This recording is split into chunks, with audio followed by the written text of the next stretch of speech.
کشمیر اسلام کا گہوارہ ہے۔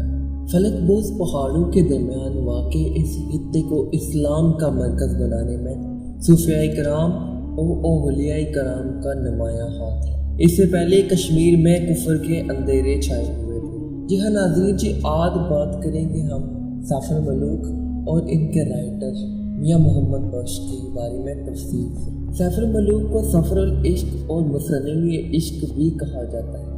یہ میاں محمد بخش عارف کھڑی کی تصنیف ہے۔ اس میں لگ بھگ 10,000 اشعار کو ایک لڑی میں پرویا گیا ہے، جس کا ہر ایک شعر ایک ہیرے سے کم نہیں۔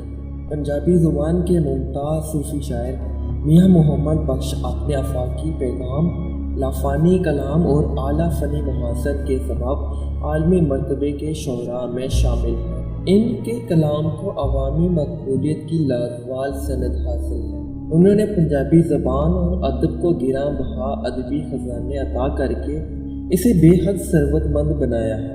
بلا شبہ ان کی کتاب سفر العشق یعنی کہ سیف الملوک ایک شعری اور ادبی شاہکار ہے۔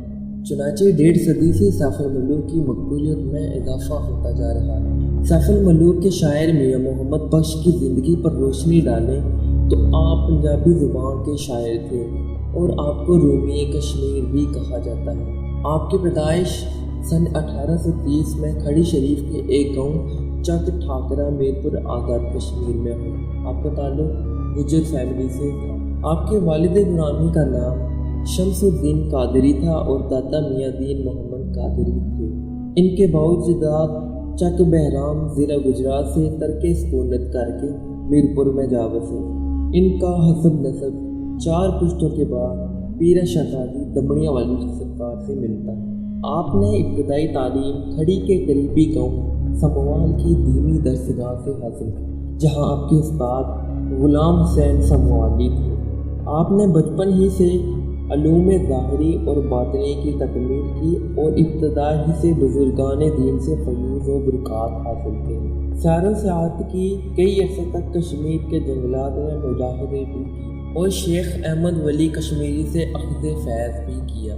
آپ کا سلسلہ طریقت قادری، قلندری اور ہجروی ہے۔ آپ نے زندگی بھر شادی نہیں۔ آپ کی تصانیف میں سیف الملوک ایک شاہکار نظم ہے۔ اس کے علاوہ آپ نے تحفہ میرا، کرامات غوث اعظم، تحفہ رسولیہ، معجزات جناب سرور کائنات، ہدایت المسلمین، گلزار فقیر، نیرنگ عشق، صحیح خاص خان، سونی مہمان، قصہ مرزا صاحبہ، سی حرفی سسی پنو، قصہ شیخ صفان، نیرنگ شاہ منصور، تذکرہ مقیمی اور پنج گنج شامل ہیں۔ آپ کی شاعری کی چند مثالیں: آماں بے اخلاصاں کولو فیض کسے نہ پایا، کرتے انگور چڑھایا تے ہر گچھا زخمایا، خاصاں دی گل آماں اگے تے نہیں مناسب کرنی، دودھ دی کھیر پکا محمد کتیاں اگے ترنی۔ ناظرین، آپ کی اولاد نہیں تھی، اس بارے میں آپ نے فرمایا: عیداں تے شبراتاں آسن، روحاں جاسن گرانو، تیری روح محمد بخشا، تقسیم کیڑے درنو، اول حمد ثنا الہی جو مالک ہر ہر دا، اس دا نام چتارن والا ہر میدان نہیں ہرتا۔ میاں محمد بخش ایک فطری و آفاقی شاعر تھے۔ وہ حرمت الفاظ کے پاسباں اور شعری زبان کی حقیقت سے گہری واقفیت رکھتے تھے۔ میاں صاحب نے 1863 میں سیف الملوک کی تصویر مکمل کی اور کہا جاتا ہے یہ پہلے پیر میں 1870 میں لاہور سے چھایا ہوئی۔ خود میاں صاحب سیف الملوک کے اشعار 91 اور 52 میں فرماتے ہیں وہ خود لاہور تشریف لے گئے اور مولوی عبداللہ جو ان کے رشتہ دار تھے ان کے ہاں 3 ماہ تک قیام کیا اور خود پروس دیکھا۔ اس پر انہوں نے لکھا: شہر لاہور مبارک اندر سید کتی بہ کے، مولوی عبداللہ جیو دے خانے اندر رہ۔ 19ویں صدی کے دوسری نصف میں میاں محمد بخش کی تصنیف سیف الملوک کی اشاعت شمالی مغربی ہندوستان کے ادب کی تاریخ میں ایک اہم سنگ میل کی حیثیت رکھتی ہے۔ سیف الملوک سے قبل برصغیر کے دوسرے صوفی شعراء کی تصانیف سے برصغیر کے بڑے حصے نے استفادہ کیا، لیکن سیف الملوک نے برصغیر میں کشمیر، پنجاب اور صوبہ سرحد کے دور افتادہ علاقوں کے باشندوں تک رسائی کر کے بڑی خدمات سر انجام دی۔ بالخصوص ریاست جموں کشمیر میں اس تصنیف کا اثر باقی تمام تصانیف کے مجموعی اثر سے بھی بڑھ کر ہوا۔